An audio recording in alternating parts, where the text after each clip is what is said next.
اس لیے ہے کہ لڑکی کا وراثت میں کوئی حصہ ہے ہی نہیں، وارث صرف لڑکے ہوتے،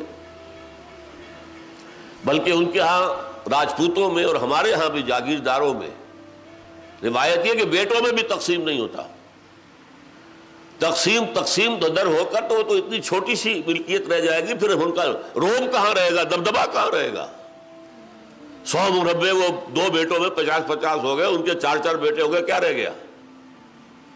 اب وہ ٹور کہاں رہے گی، وہ شان کہاں رہے گی؟ تو صرف بڑا بیٹا وارث، باقی سب اس کے کمی کاری۔ اور لڑکیوں کے لیے تو کوئی سوال ہی نہیں کہ کوئی وراثت ہو۔ لہذا جب وہ گھر سے رخصت کرتے تھے تو اس گھر سے رخصت کرتے ہوئے کچھ دے دلا دیتے تھے، اور اسے کیا کہتے تھے؟ دان دہیج، یہ خیرات ہے جو ہم دے رہے ہیں، ورنہ لڑکی کا حق کوئی نہیں۔ یہ ہے پس منظر۔ اور چونکہ عام طور پر یہ شہر جیسے کراچی جیسے تھوڑا ہی ہوتا تھے، چھوٹے چھوٹے بستیاں گاؤں ہیں، اور ہندوؤں میں بھی رواج یہ ہے کہ دور شادی کرو، قریب یہ منع کرو، لہذا ایک گاؤں سے دوسرے گاؤں جانا ہے اور وہاں جہیز سے لدے پھدے مال غنیمت لے کر واپس آنا ہے، اور راستے میں چوری چکاری ڈاکے کا خطرہ ہے، لہذا جتھا لے کر جاؤ۔ یہ بارات ہے، یہ جنج جو ہے، یہ بارات یہ اس لیے جتھا جائے تاکہ جو مال غنیمت وہاں سے لانا ہے اس کی حفاظت کا بندوبست ہو جائے۔ اسلام میں کوئی جہیز نہیں، قطعاً کوئی جہیز نہیں۔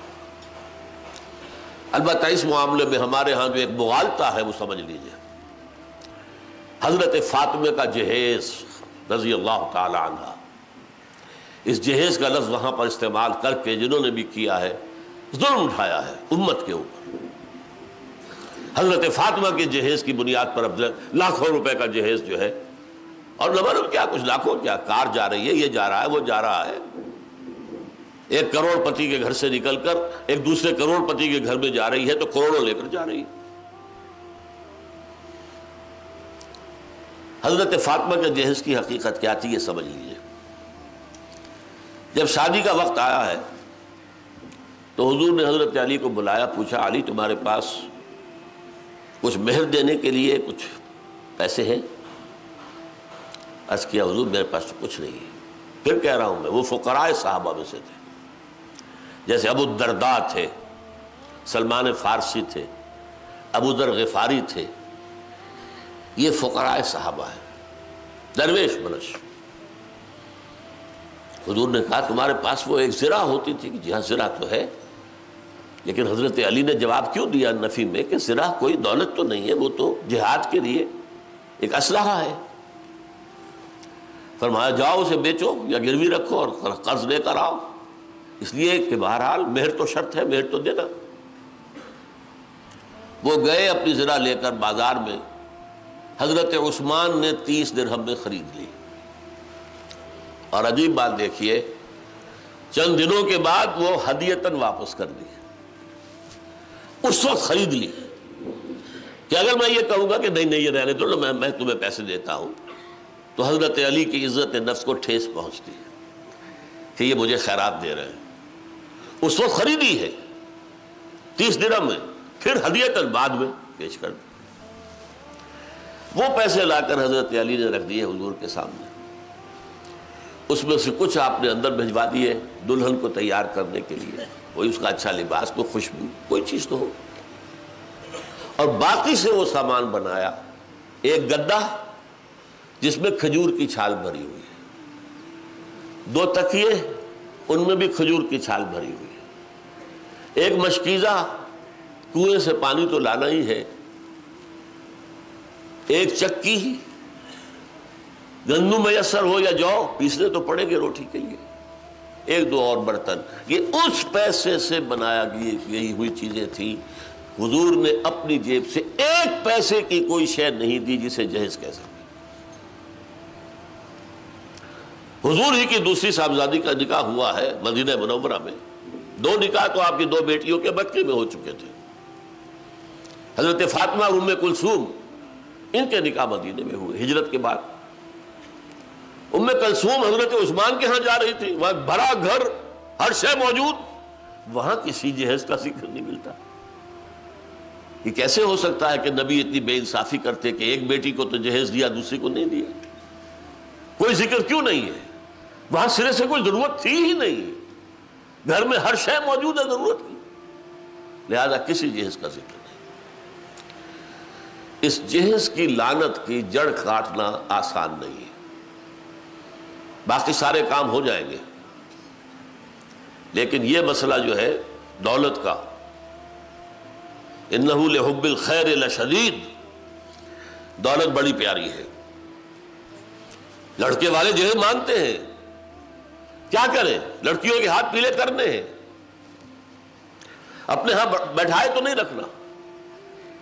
لہذا میں نے اس کو اپنی ان شرائط میں شامل نہیں کیا کہ اگر جہیز ہوگا تو میں نہیں آؤں گا اور میں نہیں نکاح پڑھاؤں گا۔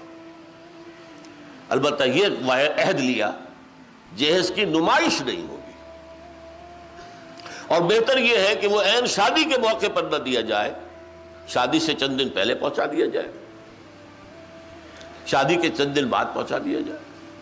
ہدیہ ہے، آپ دے رہے ہیں، کوئی منع نہیں کر سکتا، کوئی حرام نہیں کہہ سکتا، لیکن اس کو وراثت کی جگہ سمجھنا یہ کفر ہے۔ وراثت کے موضوع پر جو آیات قرآن مجید میں آئی، فریضۃ من اللہ، اللہ کی طرف سے فرض ہے، تقسیم کرو اسے، مما قل منہ او کثر، چاہے وہ ترکہ تھوڑا ہو چاہے زیادہ ہو، تقسیم ہوگی۔ بیٹے کا حق دگنا اور بیٹی کا اکیرا، اس میں کوئی شک نہیں، لیکن منطقی طور پر تو میں یہ کہتا ہوں کہ اگر بیٹی کا کوئی حق نہ ہوتا تب بھی ٹھیک تھا۔ کیوں؟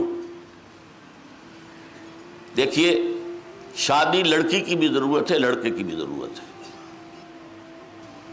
عورت بغیر شوہر کے نامکمل ہے، مرد بغیر بیوی کے نامکمل، تو شادی دونوں کی ضرورت ہے، ایک کی تو نہیں۔ لیکن مہر کون دیتا ہے؟ لڑکا۔ نان نفقے کا کون ذمہ دار ہے؟ لڑکا۔ لڑکی پر تو کوئی بوجھ ہے ہی نہیں، نو رسپانسبلٹی وٹس ایور۔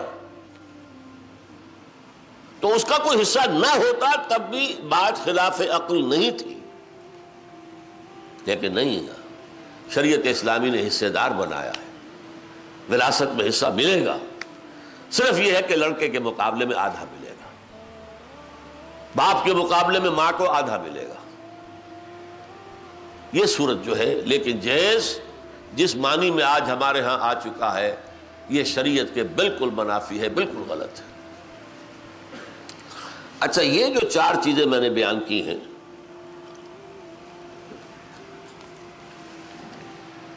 ان سب میں اگر آپ نے غور کیا ہو تو بٹوین دی لائنز جو فلسفی ہے وہ کیا ہے؟ وہ فلسفی یہ ہے کہ شادی کے معاملے میں لڑکی والے پر کسی ایک پیسے کا بھی بوجھ نہ ہو۔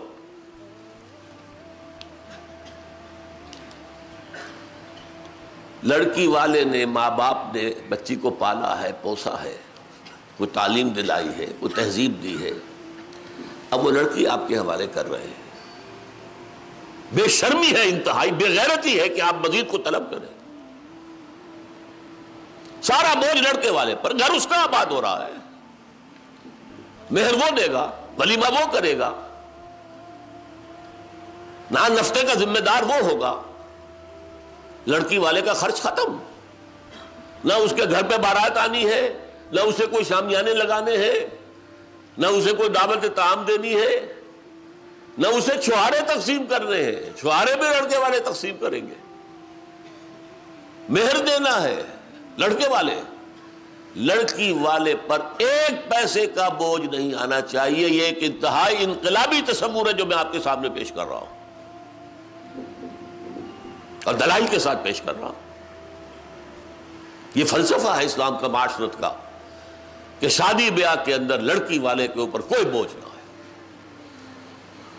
اب آپ سوچئے کہ کسی کے 4-5 بیٹیاں ہو جائیں، اسے جو رات کی نیند حرام ہو جاتی ہے، کوئی ضرورت نہیں ہوگی، اسے اپنی بچیوں کی شادی کے لیے کوئی فکر مند ہونے کی ضرورت نہیں ہے، اسے کوئی خرچہ نہیں کرنا ہے، خرچہ لڑکے والے کریں گے۔